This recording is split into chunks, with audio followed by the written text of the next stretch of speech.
Today's video, I want to show you why keeping your teammates alive is just as important as trying to secure kills. Now, the way that these games work is that you have tanks who push forward and try and create space, and then you have DPS that follow right behind them that try to take off angles and apply damage more efficiently to help secure kills and create more space. Then at the very back, you're going to have strategists who are there trying to keep everyone alive. Now, the in order to make sure that the game is fun for everyone and that the fights last a little bit longer and that they're not people aren't falling over too quick, they have to make the act of healing in the game a little bit easier than the act of doing damage. Now, this gives a sort of misunderstanding that playing support or strategist is easier than the other roles. But really, what you're doing as a strategist is you're managing more things at once. So even though you can buff supports or strategists to have more damage, and you can say, well, Cloak does as much damage as Scarlet Witch and Luna does as much damage as other DPS, what you're forgetting is that what supports don't have that DPS do have is time. Supports are constantly looking at their team, trying to make sure that everyone is alive, because the moment that they look away, a lot of times someone ends up dying. So not only are they keeping their teammates alive, but they're also trying to be aware of the danger that's around them, but they can't do a perfect job at that. This is where DPS have the advantage. DPS has time because of the space that tanks are creating and because of the fact that the supports and strategists are keeping them alive. So while I understand that it might be easy to sit there and think that supports and strategists can defend themselves, it's up to the DPS to contest off angles and keep flankers from attacking their team and getting and securing those kills. Well, yes, maybe they can defend themselves. It's your job as a DPS to make sure that a flanker doesn't take that route and get there for free in the first place. So, as an example, I'm going to use my Devil Child account, which I'm learning magic.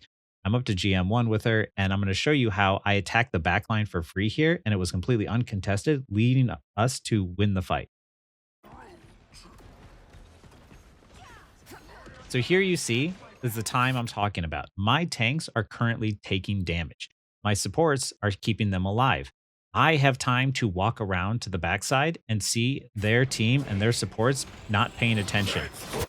And because of the fact that they're trying to manage not only their teammates' health, but keep an eye on the enemy, but they're also trying to manage the group walls, their attention is split into too many places and they can't look behind them as well. This leads to an easy kill for me.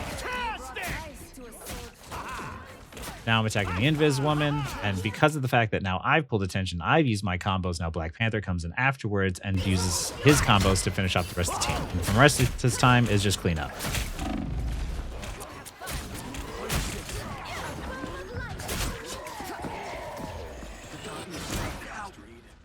And that leads to us securing the point. And now after this, they had to rush back to the point, and there wasn't enough time, so it's not even going to bother going over the last fight. But in this game, the Scarlet Witch was blaming the Luna and the Invis Woman for dying and not doing a good enough job at staying alive. Luna could have hit her ult at the time and, possibly hit it quick enough, but she just didn't react in time, which is fine. Realistically, though, it still would have meant that I would have forced the Luna's ult earlier than she wanted. So what the team should have done is with Scarlet Witch and Mr. Fantastic, who are both excellent at healing and contesting DPS, they should have been keeping an eye out for where I was and where Black Panther was. But they were too focused on moving onto the front line, attacking the tank and the people who were right in front of them, that they left those open spaces for me and Black Panther to get to. This led to an easy team fight win for us, and now I'm going to show you how in the very next game with the exact same Luna, but this time on my team, I was able to secure a win by defending her and keeping her alive from a Black Panther. For time's sake, I'm just going to show the second round, but you're going to see here I'm playing magic and I'm immediately scouting up ahead to see where the enemy is. I take a look and I see that Black Panther goes up, and you see how over here now I'm going to take an eye out, look out for where Black Panther is going to show up. And I see him there, and immediately I turn towards him. The Luna player is now the Rocket on my team. He's the exact same player from before who I went up against that his team was saying was a bad support. But this time in this game, he's on my team. And now, because of the fact that I am keeping the flanker off of him and defending him, first and foremost, even as I dash and I miss and I find myself, looking at two tanks in front of me, I didn't forget who my primary target is, which is this Black Panther. Now that he's dead, now I can successfully attack the rest of the team, knowing that my supports are okay. Here we're attacking the Cloak and Dagger together as a team, and now it's just clean up from here, knowing we have the advantage.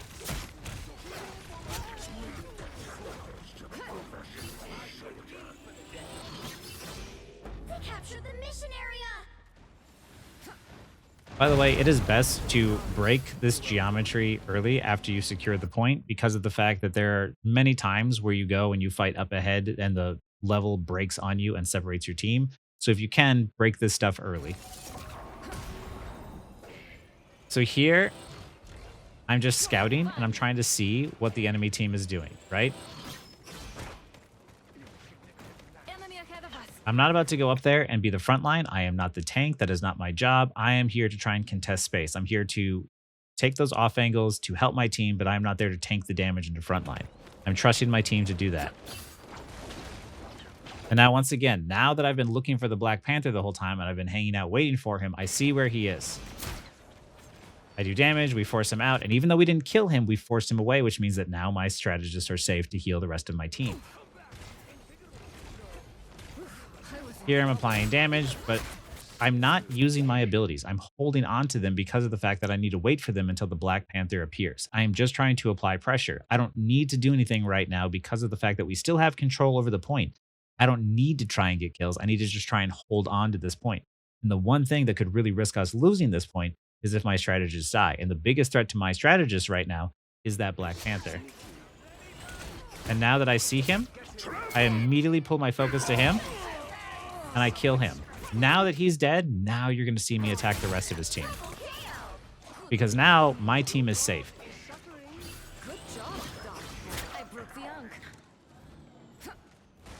And now this person who had played Black Panther in the first round and still played him into the second round switches off of him and onto Bucky instead. He wasn't getting any value. And now that I know that my team is safe from flankers and safe from divers, I can focus on being more aggressive because of the fact that no one's going to jump on them when I'm engaging with their team. Their team's capture progress has passed the halfway point. So here, as I start to pull up, I'm applying a little bit of pressure with my team. Fun. I'm waiting for my tanks to engage. I activate my ult to go in there and try and force a support ult.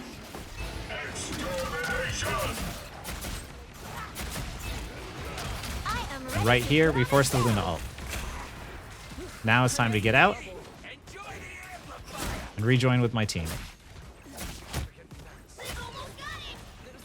But you see here now how this fight is a lot more relaxed than the other fight. I don't need to constantly be aware because every enemy is going to be in front of me. I don't need to constantly be looking from all these different angles, and neither do my strategists. Now they can relax and play a much safer game and a much easier game because of the fact that I took out the threat that was going to come out of nowhere and kill them.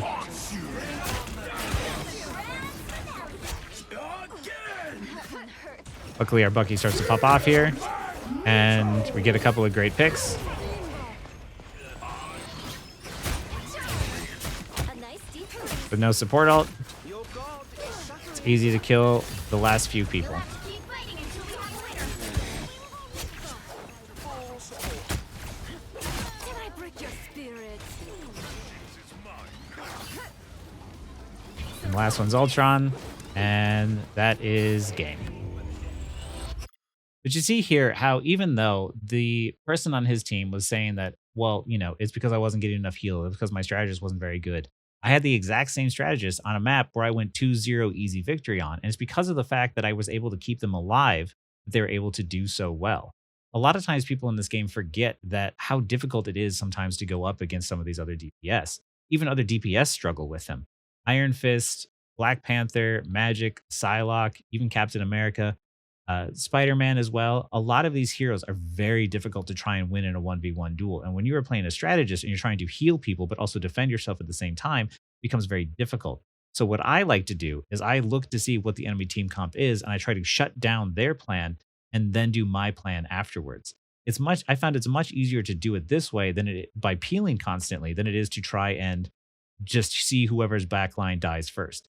This method is a lot more effective. You're not going to get very many MVP statuses for it, but you will win a lot more games because of the fact that now, instead of your strategists having to split attention between healing and keeping themselves alive, they can just focus on keeping everyone alive instead. Anyway, that's all I got for this video. I hope you found it helpful, and thank you for watching.